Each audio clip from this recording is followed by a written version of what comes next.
Now, the Senate on the 22nd of December 2020 approved the 2020 budget of 453.2 billion naira for the Niger Delta Development Commission, NDDC.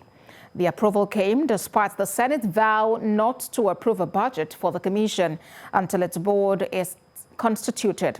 The lawmakers also approved the budget despite the failure of the dissolved Interim Management Committee of the NDDC to reconcile differences and discrepancies in the Commission's 2019 budget performance.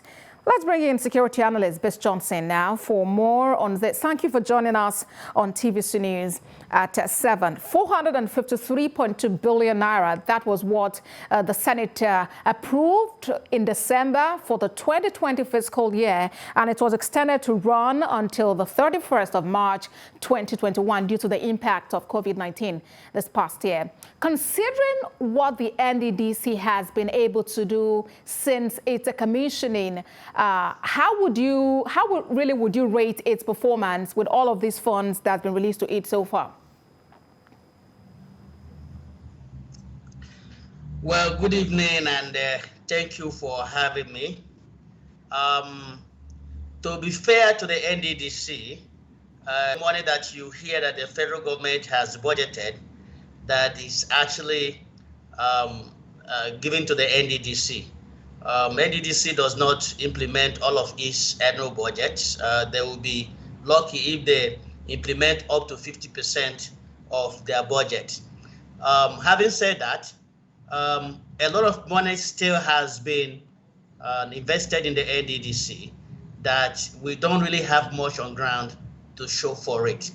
The position we had when the NDDC probe was going on at the House of Representatives is the same position that we still maintain today.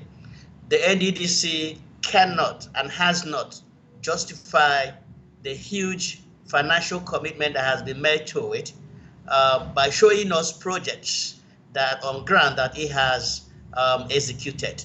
So most of the monies that has been invested in the NDDC has ended up in the pockets of politicians, not necessarily politicians from the Niger Delta per se.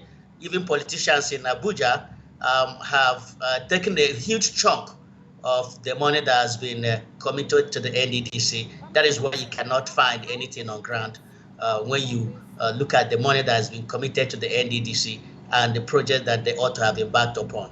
All right, if I may butt in quickly, how really can we get out of this? Because it's been the same cycle over and over again. There ought to be a board in place, but now we have a sole administrator. Before now, it was internal, the IMC. And we know of all of the stories. Just look at the events that played out while the probe was on. How do we sort this?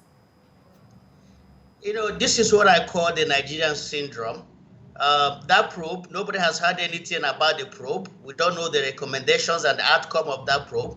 It appears to those other probes that have taken place in this country that you only hear about when it's ongoing.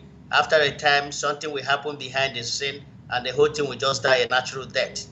Now, NDDC is in a downward spiral that I am very shocked and surprised why the president continues to allow the NDDC to head the same course that is heading right now. It set up an interim management committee, which there was an outcry from large and number of people from the Niger Delta that the act establishing the NDDC didn't recognize anything called interim management committee. As if that wasn't enough, they decided that the best way to go, instead of establishing a legally recognized governing board for the NDDC, they decided to establish a sole administrator, only one man who will be in charge of the activities of the NDDC. And I think that is quite unacceptable. I think the president should have a rethink on this and move ahead to reconstitute a governing board for the NDDC so that things can begin to happen in the Niger Delta.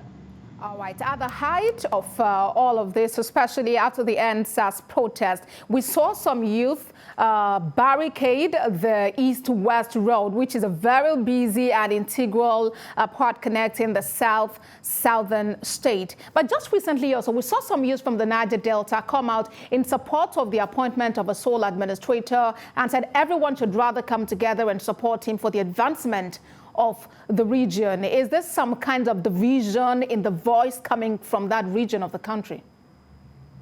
I didn't quite get your question. I think the network is a little bad. If you can repeat it. All right, I was actually asking about the different voices that we hear from the Niger Delta, some in support of a sole administrator, talking about the IMC. Some time ago, a barricade was done on the east-west road. So I'm asking about the different voices. Is it like we don't have a unified suggestion, a unified tone coming from that region? Well, that has always been the problem of the region. That the region does not speak in one voice. While one group is have a different interest, the other group has a different interest, and that is why the federal government has capitalized on the disunity in the region to continue to perpetuate this hardship that has been perpetuating in that region, because ultimately they know that the region cannot come together. I am not surprised. It's not the first time, and it may not be the last time when one group will be talking A and the other group will be talking B, because every group seems to have their own different agenda and objectives. So it's not a surprise.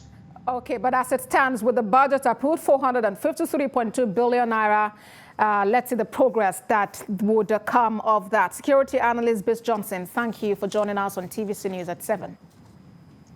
And thank you for having me.